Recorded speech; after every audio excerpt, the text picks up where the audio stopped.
Asia কাপের trophy জয় করার লক্ষ্য নিয়েই যাত্রা শুরু করে বাংলাদেশ।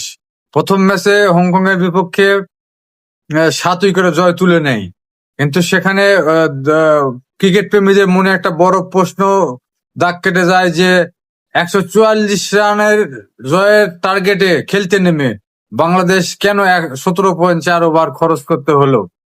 দ্বিতীয় ম্যাচে স্বপ্ন জয়ে ধাক্কা খায় শ্রীলঙ্কার কাছে। সেখানে বড় ব্যবধানে হেরে যায় বাংলাদেশ, এবং সেই ম্যাচেও বাংলাদেশকে হারাতে শ্রীলঙ্কা 32 বল হাতে রেখে জয় তুলে নেয়। সবকিছু মিলিয়ে বাংলাদেশ নেট রান রেটে যে হিসাব আছে সেখানে বড় একটা ধাক্কা খায়, এবং সেটা রীতিমতো এখন বাংলাদেশ দলের জন্য আতঙ্ক হয়ে দেখা দিয়েছে। আজকের ম্যাচে যদি বাংলাদেশ শ্রীলঙ্কাকে হারিয়েও দেয়, তো তারপরও বাংলাদেশকে শেষ ম্যাচে অর্থাৎ আফগানিস্তান শ্রীলঙ্কার ম্যাচের দিকে তাকিয়ে থাকতে হবে। শ্রীলঙ্কা যদি আফগানিস্তানকে হারিয়ে দেয় তাহলে বাংলাদেশের সুপার ফোরের রাস্তা পরিষ্কার।